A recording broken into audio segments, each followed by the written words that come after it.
నమస్తే. ప్రస్తుతం మనం సోమాజిగూడ ప్రెస్ క్లబ్ ఉన్నాం. సో కామారెడ్డి డిక్లరేషన్ లో ఏదైతే ఎలక్షన్ సమయంలో రాహుల్ గాంధీ వచ్చి కావచ్చు, లేకపోతే రేవంత్ రెడ్డి గారు ఏదైతే మాట ఇచ్చారు అంటే బీసీకి సంబంధించి జన కులగణన చేస్తాం, అలాగే బీసీలకు సంబంధించి రిజర్వేషన్ కూడా పెంచుతామని చెప్పేసి, కానీ ఇప్పుడు అలాంటి పరిస్థితి కూడా ఎక్కడ కూడా కనిపిస్తలే. ఈ రిజర్వేషన్ కులగణన జరగకుండానే సో కామన్ బాడీ ఎలక్షన్స్ లో కూడా వెళ్లే ప్రయత్నం మనకు కనిపిస్తుంది. సో మాట్లాడడం దీనిపైన మాట్లాడడానికి మనతో పాటు బీసీ సంబంధించిన నాయకులు ఉన్నారు. అన్న నమస్తే. అన్న నమస్తే అండి. చెప్పండి అన్న, కామారెడ్డి డిక్లరేషన్ లో కొన్ని హామీలు ఇచ్చారు బీసీలకు, ఇప్పుడేమో దాన్ని ఊసే ఎత్తుతలేరు. సో ఎలా చూడొచ్చు? ఈ గత ప్రభుత్వం ఏం చేసిందో రేవంత్ రెడ్డి గారి ప్రభుత్వం కూడా ఆ విధంగానే బీసీలను మోసం చేసే ప్రయత్నం చేస్తుంది.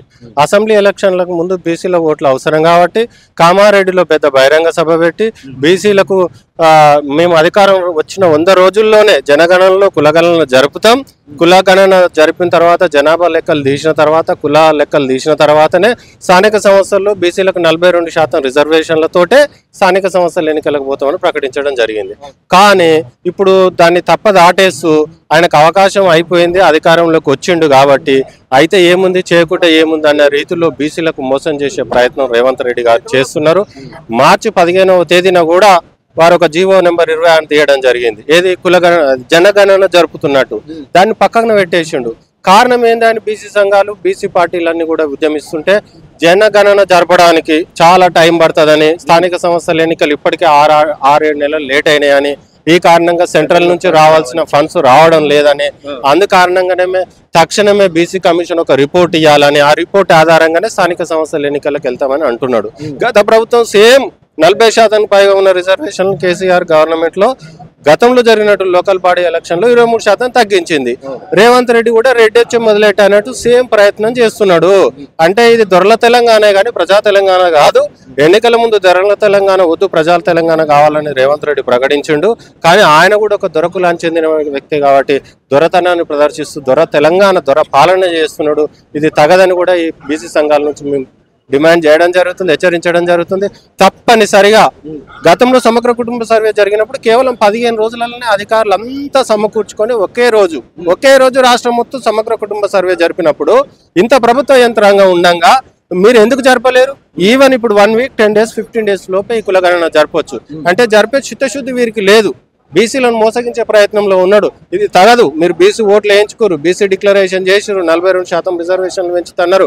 ఒక పక్క మీ అధినేత రాహుల్ గాంధీ పార్లమెంట్ లో కులగణన జరపాలి, కులగణన జరిపితేనే ఈ దేశంలో ఉన్నటువంటి బీసీ కులాలను ఎక్స్రే చేసినట్టు అవుతుంది, ఎక్స్రేలోనే ఏం రోగం ఉందో తెలుస్తుంది, దానికి అనుగుణంగానే చికిత్స చేస్తుంది అని చెప్పిండు. మరి అక్కడనేమో మీ అధినాయకుడు ఆ విధంగా ప్రకటిస్తాడు, ఇక్కడ మీరు ద్వంద్వ ఇది చేస్తున్నారు. కారణం ఏంది అంటే ఒకే పార్టీలో ద్వంద్వ విధానాలు. మరి ఇది రెడ్డి కాంగ్రెసా, ఇందిరా కాంగ్రెసా, అసలు కాంగ్రెసా కాదా అంటే చూస్తూ ఉంటే దొరల పాలనలో బీసీలు చిక్కిపోయే పరిస్థితి వచ్చింది. అందుకోసమే మేము ఏది ఏమైనా కూడా మీరు బీసీ డిక్లరేషన్ చేసారు, కామారెడ్డిలో 42% రిజర్వేషన్లు ఇస్తున్నారు, ఇచ్చి తీరాల్సిందే, ఇచ్చినాకనే ఎన్నికలు వెళ్ళవలసిందే. అందుకోసం మొన్న తాజకృష్ణలో బీసీ సంఘాలు బీసీ పార్టీలు అన్ని కలిసి మీటింగ్ పెట్టినాం. ఇవాళ సోమాజిగూడ ప్రెస్ క్లబ్ లో రౌండ్ టేబుల్ సమావేశం పెట్టినాం. రేపు ఆగస్టు 10 ఇందిరా పార్క్ లో ధర్నా చౌక్ లో సత్యాగ్రహ దీక్ష ప్రారంభిస్తున్నాం. మీరు రిజర్వేషన్లు పెంచకుండా ఏదైతే జనాభా దామాషా పద్ధతి ప్రకారం రిజర్వేషన్లు 50% మించి వస్తాయి బీసీలకు, కానీ అది చేయలేని పరిస్థితిలో మీరు ఉన్నారు, అచేతన స్థితిలో మీరు ఉన్నారు, అసమర్థంగా మీరు పాలన కొనసాగిస్తున్నారు. కనీసం మీరు ఇచ్చిన డిక్లరేషన్ 42% అన్న రిజర్వేషన్లు ఇవ్వమంటున్నారు. ఇవ్వకుండా మీరు వెళ్ళేటట్టుంటే రేపటి ఆమరణ సత్యాగ్రహ దీక్ష ఏదైతుందో అది ఆమరణ దీక్షగా మారుతుంది. మేము చచ్చుడో మీ రిజర్వేషన్లు ఇచ్చుడో మీరు పాలన నుంచి దిగిపోవడో జరిగేంత వరకు బీసీ ఉద్యమాలు కొనసాగుతాయని సందర్భంగా చెప్పడం జరుగుతుంది. రీసెంట్ గా కేబినెట్ లో కూడా ఇటు కామన్ బాడీ ఎలక్షన్స్ నేపథ్యంలో రిజర్వేషన్ పెంచాలని వచ్చినప్పుడు ఒక రెడ్డి కులానికి సంబంధించిన నాయకుడు కూడా బీసీలకు అవన్నీ ఇచ్చుడలేదు అని చెప్పి మాక్కడ కూడా చెప్పారట. దాన్ని ఎలా చూస్తారు? ఇదే విషయాన్ని ఒక బీసీ నాయకుడు ప్రస్తావించినప్పుడు బీసీ రిజర్వేషన్లకు సంబంధించి సెక్రటేరియట్ లో ఒక మీటింగ్ జరిగింది. దానికి ఒక బీసీ ప్రజాప్రతినిధి కూడా హాజరు కావడం జరిగింది. తను క్వశ్చన్ చేసినప్పుడు లేదు బీసీ రిజర్వేషన్లు స్కిప్ చేయాలని ఒక సీనియర్ కాంగ్రెస్ పార్టీ రాజకీయ నాయకుడు, మాజీ ఈ లోకల్ బాడీ ఎలక్షన్లు నిర్వహించే మంత్రిత్వ శాఖ నిర్వహించినటువంటి వ్యక్తి స్కిప్ చేయడం జరగాలన్నప్పుడు అక్కడ ఉన్నటువంటి బీసీ ప్రతినిధి మరి మనం కామారెడ్డి బీసీ డిక్లరేషన్ లో మన కాంగ్రెస్ పార్టీ ప్రకటించినటువంటి డిక్లరేషన్ బుక్ లో 16వ పేజీలో అసెంబ్లీలో బీసీలకు 42% రిజర్వేషన్లు పెంచినాకనే పోతా అన్నామంటే లేదు, ఇప్పుడు అది సాధ్యం కాదని చెప్పి రేవంత్ రెడ్డి గారు మరి ఆ కాంగ్రెస్ పార్టీకి చెందినటువంటి రెడ్డి నాయకులు కూడా దాన్ని తప్పుదో పట్టించే ప్రయత్నం చేసిర్రు. అంటే అక్కడ మాకు న్యాయం జరుగుతలేదని మా బీసీ ప్రతినిధి ద్వారా ఎప్పుడైతే తెలిసిందో అంతకుముందు కూడా వాళ్ళు పీపుల్స్ కమిటీ పేరుతో కొంతమంది ఒక ఇంటెలెక్చువల్స్ని బీసీలని ప్రొఫెసర్లను పిలిచి ఒక 2-3 సార్లు కూర్చొని ఏ విధంగా బీసీల లెక్కలు తీయాలి, ఏ విధంగా రిజర్వేషన్లు పెంచడానికి అవసరమైనటువంటి రిపోర్ట్ తీయొస్తుందని వాళ్ళతో పలు దఫాలుగా బీసీ మంత్రితో సహా కమిటీ నిర్వహణ జరిగింది, సమీక్ష జరిగింది, ఒక జీవో కూడా తీసిర్రు. కానీ ఎట్టకేలకు దాని తుంగలో తొక్కే ప్రయత్నం చేస్తారు. ఈ రెండింటిని దృష్టిలో ఉంచుకున్న తర్వాత ఏది ఏమైనా మేము బలమైన పోరాటాన్ని నిర్మించకపోతే, రాష్ట్ర ప్రభుత్వం మెడలు ఉంచకపోతే మా బీసీలకు మరొకసారి ఆశనీపాతం అవుతుందని చెప్పి అభివృద్ధిలో వెనుకబాటుతనానికి వెళ్ళిపోయే అవకాశం ఉందని ఎట్లాగో చట్టసభల్లో బీసీలకు జనాభా దామాషా పద్ధతి ప్రకారం అసెంబ్లీలో కానీ పార్లమెంట్లో కానీ ఎమ్మెల్యే కానీ ఎంపీ సీట్లు దక్కలేవు. తెలంగాణ రాష్ట్రంలో 119 మంది ఎమ్మెల్యేలు ఉంటే బీసీలకు సగం జనాభాకు పైగా ఉంటే 60% పైగా ఎమ్మెల్యేలు ఉండాలి, 60 మందికి పైగా ఉండాలి. కేవలం 19 మందే ఉన్నారు. మిగతా 40కి పైగా సీట్లు ఎవరి కబ్జాలు ఉన్నాయంటే ఓన్లీ ఓసీల కబ్జాలే ఉన్నాయి. రేపు లోకల్ బాడీస్ ఎలక్షన్ లేకుంటే ఇంత సర్పంచ్, ఎంపీటీసీలు, జెడ్పీటీసీలు కూడా ఇలా బీసీల చేతులు లేకుండా మళ్ళీ ఓసీల చేతిలో పోయేటటువంటి అవకాశం ఉంది. ఇది సామాజిక అన్యాయం. సమాజంలో జీవిస్తున్నటువంటి ఒక ఏ తరగతి అయినా, ఏ కులమైనా ఆ కుల జనాభా దామాషా పద్ధతి ప్రకారము అధికారంలోను, అన్ని రంగాలలోనూ, బడ్జెట్లోను వాళ్ళ వాటా వాళ్ళకి దక్కాలి. అదే ప్రజా తెలంగాణ అవుతుంది, అదే ప్రజల తెలంగాణ అవుతుంది. ఇది దొరల తెలంగాణ అవుతుంది. ఫస్ట్ దొరల తెలంగాణకు ప్రజా తెలంగాణకు ఉన్న తేడా ఏందో మీరు తెలుసుకోండి.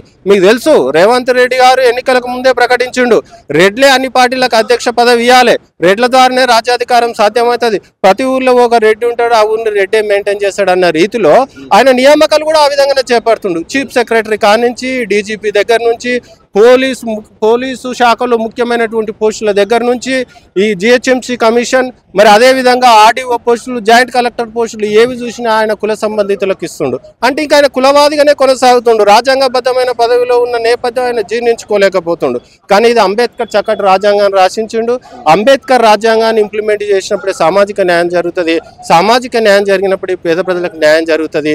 ఈ పేద ప్రజలకు న్యాయం చేయడం కోసం, సామాజిక తెలంగాణను సాధించడం కోసం తెలంగాణ అమరవీరుల ఆత్మ ఏదైతే ఉందో అది ఘోషించకుండా ఉండాలంటే, వాళ్ళ ఆశయ సాధన జరగాలంటే కూడా సబ్బండ వర్గాలకు పాలనలో భాగస్వామ్యం కావాలి, సంక్షేమంలో భాగస్వామ్యం కావాలి, అభివృద్ధిలో భాగస్వామ్యం కావాలి. అది జరగాలంటే లోకల్ బాడీస్ ఎలక్షన్లో నువ్వు సగానికి పైగా ఉన్నటువంటి బీసీలకు రిజర్వేషన్లు ఇవ్వాలి. వాళ్ళని పక్కకు నెట్టేసి ఉన్న సీట్లన్నీ కొన్ని సామాజిక వర్గాలే పొందడం కారణంగా దేశ స్థాయి నుంచి నేటి వరకు కూడా ఇదే అన్యాయం జరుగుతుంది. సంపద అంతా అధికారం ఉన్న కొన్ని కులాల చేతిలో కేంద్రీకృతం అవుతుంది. ఆర్థిక అసమానతలు పెరుగుతున్నాయి, రాజకీయ అసమానతలు పెరుగుతున్నాయి. దేశం విచ్ఛిన్నకర పరిస్థితులకు వెళ్ళిపోయేటటువంటి ప్రమాదం ఉంది. కాబట్టి బీసీ సంఘాలు, బీసీల పార్టీ నుంచి మేము హెచ్చరిస్తున్నాం, ఏది ఏమైనా జనాభా దామాషా పద్ధతి ప్రకారం నువ్వు ఇయ్యలేని పరిస్థితులు ఉంటే కనీసం కామారెడ్డి బీసీ డిక్లరేషన్లో ఇస్తానన్న 42% రిజర్వేషన్లనైనా నువ్వు ఇంప్లిమెంట్ చేయి, కులగణన తీ, దాని ఆధారంగా ఎన్నికలకు. లేకుంటే అప్పటి వరకు మేము ఉద్యమాన్ని విశ్రమించే పరిస్థితే లేదు. రేపు బీసీ ఓట్లు వద్దు స్థానిక సంస్థల ఎన్నికలు అని మీరు అనుకుంటే మీ ఇష్టం వచ్చింది మీరు చేయండి. మా సత్తా ఏందో, మా శక్తి ఏందో, మా ఓటు బలం ఏందో, మా ఓటు శక్తి ఏందో, మా రాజకీయ చైతన్యం ఏందో మేము చూపిస్తాం. ఇప్పటి వరకు జరిగిన పోరాటాలు వేరు, ఇక నుంచి జరగబోయే పోరాటాలు వేరు. బీసీలు కూడా రాజకీయంగా చైతన్యమయ్యారు, సామాజిక చైతన్యమయ్యారు. వాళ్ళకు కూడా ఏం అన్యాయం జరుగుతుందో తెలుస్తుంది. మీ మాటలు గీటలు సోషల్ మీడియాల ద్వారా అంతా బీసీల యువత కూడా చైతన్యం వచ్చింది. ఇక తగదు మీకు అని కూడా ఈ సందర్భంగా మేము హెచ్చరించడం జరుగుతుంది. ఇంకోటి రీసెంట్ గా చూసుకుంటే ఎస్సీ ఎస్టీ సంబంధించిన కుల వర్గీకరణకు సంబంధించిన కూడా రిజల్ట్ వచ్చింది. మనం సుప్రీంకోర్టును చూసినాం. అదే టైంలో అసెంబ్లీలో కూడా రేవంత్ రెడ్డి గారు చెప్పారు ఎలాగైనా సరే ఫస్ట్ రాష్ట్రం ఇది చేస్తామని. కానీ బీసీ కులగణన కావచ్చు దీన్ని పక్కన పెట్టిన పరిస్థితి. దీని ఎలా ఈ రోజు ఎస్సీ ఎస్టీలకు రాజ్యాంగబద్ధంగా కొన్ని రిజర్వేషన్లు కల్పింపబడ్డాయి మొదటి నుంచి. తప్పనిసరి పరిస్థితుల్లో చట్టసభల్లో కానీ, లోకల్ బాడీస్లో కానీ, విద్యా ఉద్యోగాల్లో కానీ కొంతమేరకు వాళ్ళకు రిజర్వేషన్లు అందుతున్నాయి. వాళ్ళ సమస్య ఏంటంటే ఎస్సీలలో ఉన్న 59 కులాలకు దక్కవలసిన వాటా న్యాయంగా దక్కకుండా కొన్ని కులాలు వాళ్ళ వాటాను కొట్టేస్తున్న ఉద్దేశంతో ఏబిసిడి వర్గీకరణ కోసం గత 30 సంవత్సరాలుగా విశ్రమించని పోరాటం చేసి, అలుపెరగని పోరాటం చేస్తే సుప్రీంకోర్టు ఒక ఆర్డర్ ఇచ్చింది. ఏమంటే రాష్ట్రాలే వర్గీకరణ చేసుకోవచ్చని. కానీ ఒక సూచన ఏంటంటే ఇటీవల వచ్చినటువంటి విశ్వరూప సభలో ప్రధానమంత్రి రాష్ట్రంలో ఒక పార్లమెంట్ కమిటీ వేస్తున్నట్టు ప్రకటించడం జరిగింది.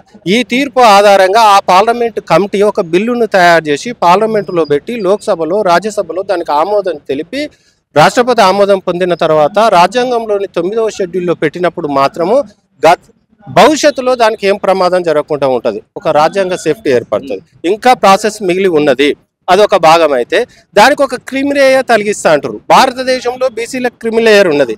క్రిమిలేయర్ అంటే ఇప్పుడు సివిల్స్ ఉన్నాయి, గ్రూప్స్ ఉన్నాయి. ఒక ఉన్నత స్థాయి ఉద్యోగాలు పొందాలంటే ఈ రోజు చదువు ఒక ఎల్కేజీ పిల్లగానికి 2 లక్షలు 3 లక్షలు పెంచి నాణ్యమైన విద్య వాళ్ళకు అందుతుంది. ప్రభుత్వ పాఠశాలలు అరకొర ప్రైవేటు పాఠశాలలో తక్కువ ఫీజు చెల్లించేవానికి ఒక రకమైన విద్య అందుతుంది. మీ పాలనలో విద్యలో కూడా అసమానత ఉంది, నాణ్యమైన విద్య అందరికి అందడం లేదు. కాబట్టి నువ్వు క్రిమిలేయర్ ఎప్పుడైతే పెడతావో ఇంతో ఆర్థికంగా ఉన్న బీసీలు ఎస్సీలు ఒక ఉన్నత విద్యను అభ్యసించినటువంటి వాళ్ళు మీతో పోటీ పడకుండా అడ్డుకట్ట వేస్తున్నావు. అంటే మీ ప్రతిభ మీదనే మీకు డౌట్ ఉంది ఫస్ట్. రెండోది అరకొర చదివినటువంటి వీళ్ళని క్రిమిలేయర్ పేరుతోటి ఓపెన్ కేటగిరీకి పంపించి సమర్థులను పక్కకు నెట్టేసి మళ్ళీ కూడా బ్యూరోక్రసీలో మరి అన్ని రంగాలలో ఉన్నతమైన ఉద్యోగాల్లో వాళ్ళే ఉండాలన్న కుట్ర పన్నుతున్నారు. ఈ క్రిమిలేయర్ కూడా అత్యంత ప్రమాదకరం. ఇక మూడో అంశం, రేవంత్ రెడ్డి గారు అంటుండు ఏమనంటే ఏబిసిడి వర్గీకరణ ఫస్ట్ నా రాష్ట్రంలోనే నేను ఇంప్లిమెంట్ చెయ్యి. ఎన్ని బ్యాక్లాగ్ పోస్టులు ఉన్నాయి ఇంతవరకు? ఆ బ్యాక్లాగ్ పోస్టులు లెక్కేందో నువ్వు తీసినవా? ఎస్సీలై బీసీలై లెక్క ప్రకటించినవా? నీకు ఆ చిత్తశుద్ధి ఉన్నదా? మొన్న జాబ్ క్యాలెండర్ ప్రకటిస్తాను. జాబ్ క్యాలెండర్ ప్రకటిస్తాము, వేస్తాము, డిసెంబర్లో వేస్తాం అనేది తప్పిస్తే ప్రభుత్వంలో ఇన్ని ఖాళీలు ఉన్నాయి ఇప్పటి వరకు. ఆయన ఏం చెప్పిండు? మొత్తం అన్ని రంగాల నుంచి శ్వేతపత్రం తీసి కేసీఆర్ ఈ రాష్ట్రాన్ని విధ్వంసం చేసిండు, 7 లక్షల కోట్లు అప్పు చేసిండు అని నువ్వు ఎట్లయితే ప్రకటించినవో అన్ని రంగాలలో ఎన్ని బ్యాక్లాగ్ పోస్టులు ఉన్నాయి, ఎన్ని ఉద్యోగాలు పూర్తి స్థాయిలో ఖాళీ ఉన్నాయి, వాటిని ఎప్పటిలోగా నువ్వు భర్తీ చేస్తావు. మొదటి సంవత్సరంలో ఎన్ని, రెండో సంవత్సరంలో ఎన్ని, నువ్వు దిగిపోయేలోపు 5వ సంవత్సరంలో ఎన్ని భర్తీ చేస్తావు. దాని క్యాలెండర్ షెడ్యూల్ ఏందనేది ప్రకటించలే ఆయన. కాబట్టి ఎస్సీ ఎస్టీలకు ఊపదంపుడు, బీసీలకు ఊపదంపుడు మాటలు చెప్పి ఏదో రాజకీయ సభలలో పిటకథలు చెప్పి సినిమా డైలాగులు కొట్టే విధంగానే రేవంత్ రెడ్డి పాలన కొనసాగిస్తుంది. ఆయనలో చిత్తశుద్ధి లేదు. నిజంగా ఎస్సీలకు వర్గీకరణ నువ్వు ఈ రాష్ట్రంలోనే ముందుగా ఇంప్లిమెంట్ చేయదలుచుకుంటే జనాభా లెక్కలది, ఎస్సీల జనాభా ఎంత ఉంది ఈ రాష్ట్రంలో నువ్వు లెక్క తీయకుండా ఏబిసిడి వర్గీకరణ చేసి ఎన్ని ఉద్యోగాలు ఎన్ని వాళ్ళకి కేటాయిస్తావు? అసలు ఉద్యోగాలు ఎన్ని ఉన్నాయో లెక్క తీయలే. జాబ్ క్యాలెండర్ను ఆయన ప్రస్ఫుటంగా ప్రకటించలేదు. కాబట్టి ఎస్సీ సోదరులు, బీసీ సోదరులు క్రిమిలేయర్కి వ్యతిరేకంగా ఈ అగ్రకుల పార్టీలు పన్నుతున్నటువంటి కుట్రలను గమనించి రాజ్యాధికారమే అంతిమ లక్ష్యంగా మనం పోరాటం చేయాలి. అంబేద్కర్ గారు రాజ్యాధికారం అన్ని సమస్యలకు మాస్టర్ కీ అన్నాడు.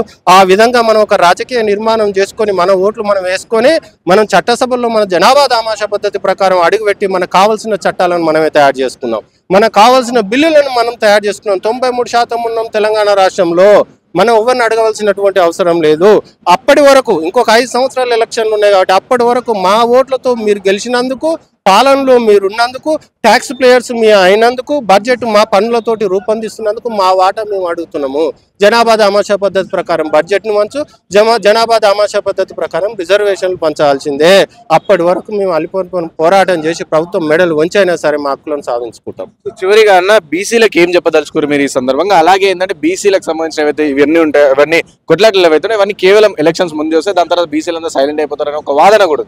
సో ఏం చెప్పాలనుకుంటున్నారు? బీసీలకు ఈ సందర్భంగా నేను ఒకటే పిలుపునిస్తున్నా. దేశభక్తి ముసుగులో ఒక పార్టీ, మతకు ముసుగులో మరొక పార్టీ, సంక్షేమ పథకాల ముసుగులో మరొక పార్టీ, పదవులను ఆశ చూపి కొన్ని సంఘాలను, పైసలు ఆశ చూపి ఇంకొన్ని సంఘాలను మభ్య పెడుతూ మెజార్టీ బీసీ ఓట్లను వేయించుకుంటూ అధికారంలోకి వస్తున్నాయి. కాంగ్రెస్ పార్టీ కానీ, బీజేపీ పార్టీ కానీ, బీఆర్ఎస్ పార్టీ కానీ, టీడీపీ పార్టీ కానీ, వైఎస్ఆర్సీపీ పార్టీ కానీ బీసీల చేత, ఎస్సీల చేత స్థాపింపబడలేదు. ఇవి కేవలము ఓసీ కులాల చేత స్థాపింపబడ్డాయి. కారణం ఏంటంటే వాళ్ళ జనాభా రాష్ట్ర స్థాయిలో 7%, దేశ స్థాయిలో 15%.